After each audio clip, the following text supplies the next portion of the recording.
지금 가업상속 공제제도도 좀 확대가 됐죠. 확대되고 있어서 물론 뭐 가업승계가 이제 세금 부담이 너무 크니까 승계가 너무 어렵다 뭐 이런 지적을 뭐 받아준 거 아니냐 이런 걸 두고 또 지적 비판도 있고 또 뭐 그렇게 해야 된다 옹호하는 의견도 있는데 어떻습니까? 이런 제도의 확대는 지금 현재 우리나라 경제에서는 좀 필요한 제도라고 보십니까? 네, 일단 저는 이제 상속세에 대해서 먼저 말씀을 드리고 시작하고 싶은데요. 네. 그 이유는 이제 아까 그 교수님도 얘기하고 논쟁이 됐지만 상속세하고 증여세는 동전의 앞뒷면 같은 측면이 있습니다. 그래가지고 사실은 사전에 증여를 하든지 아니면 사후에 상속을 하든지 두 가지 방법으로 재산을 이전 지출하는 거거든요. 그래서 사실 보면은 상속 증여의 공통점은 재산을 무상 이전하는 데 대해서 과세를 한다는 측면이 있고요. 또 전 세계적으로 공통점을 보면 누진세 제도를 채택하고 있다는 게 공통점이 있습니다. 다만 이제 그 대상과 범위 그리고 아까 얘기한 그 수치에 대해서는 각 나라별로 차이가 있고요. 네네. OECD에서 우리나라가 명목적으로 봤을 때는 높은 수치에 위치한 것 같습니다. 뭐 실질적으로는 제가 다 잘 모르겠지만요. 예. 그런 측면이 있는데 사실 이제 가업 승계 같은 경우는 최근에는 이제 제도가 개선돼 가지고 국세청이 이제 상속인의 요건, 피상속인의 요건, 상속인의 요건, 그리고 사후적으로 의무 요건 이렇게 규정을 해가지고 처음에 얘기한 것처럼 조금 범위를 중견기업이나 중소기업에도 적용한다는 측면에서는 저는 바람직하다고 생각하고요.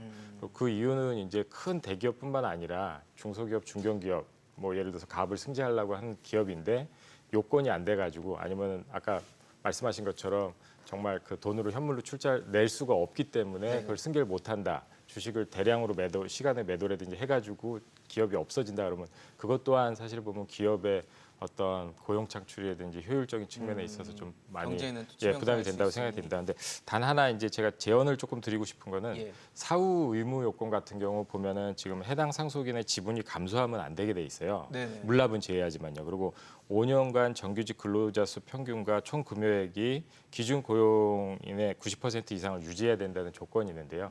이게 안 되면은 냈던 돈을 다시 이렇게 뱉어내야 되는 거거든요. 그래서 그런 측면에서 봤을 때 이게 이제 범위의 제한은 있겠지만 조금 더 작은 기업일수록 제 생각에는 그리고 정말로 가업 승계가 절실한 기업일수록 그리고 수도권보다는 비수도권 지역일수록 이런 범위는 조금 더 완화를 해가지고 좀 제도가 만들어졌으면은 잘 활용될 수 있었으면 좋겠습니다.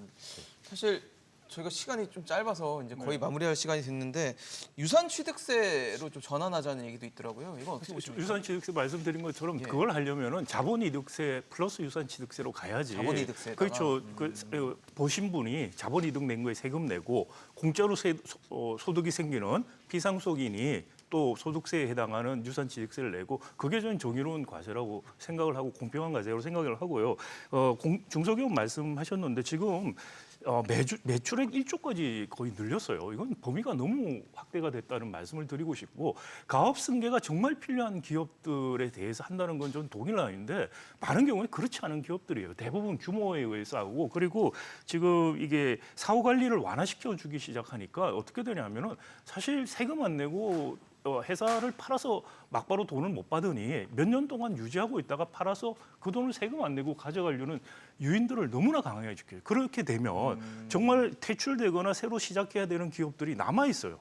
경제에 부정적인 영향을 미치고 부의 세습을 통한 계급화가 이루어지는 것을 강화시키는 제도가 악용될 가능성이 굉장히 높다. 이게 그래서 얼마나 실제로 우리가 시행한 지 오래됐는데 효과가 있는지에 대해서 엄밀한 검토도 없이 그냥 여론몰이식으로 이런 식으로 이야기해서 법을 만드는 건 정치권이 너무나 무책임하고 이건 뭐 정치 자금들 어디서 받고 있기 때문이 아니냐는 의심이 들 정도라는 말씀을 꼭 드리고 싶습니다. 검증이 좀 필요하다는 얘기까지 해주셨는데 이주혁 교수님 어떠십니까? 유산 취득세 전환 얘기하고 저는 우리 이 상속 제도에 대해서 한번 이 기회에 생각을 한번 바꿔볼 필요가 있다고 생각합니다. 왜 그러냐면 제가 공제제도라고 하는 걸 60억에서 100억 해줬을 때 저는 뭘 기대했냐면 중소기업인들에게 그 정도 공제해주면 최소한 10%, 20%는 그 회사의 직원들을 위한 공익기금을 만들다니 할까 생각했어요. 전혀 그런 게 없어요.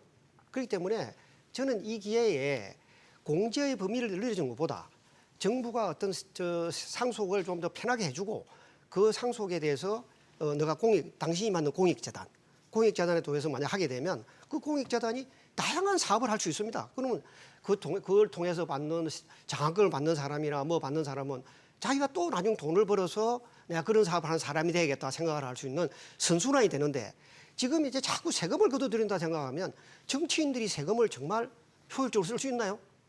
나는 이번 기회에 자꾸 이런 식으로 세금을 거둬낸다는 보죠. 민간 부분이 상속세 내는 거를 가지고 사회에 환원하는 일을 할 수 있게끔 하는 시스템도 꼭 한번 생각할 필요가 있다. 그래야 혜택 받는 사람이 아 나도 나중 그런 사람이 돼야지 선순환이 생기겠어요? 정치인들한테 내가 가지고 뭐이든 하지겠습니까? 세금 내서.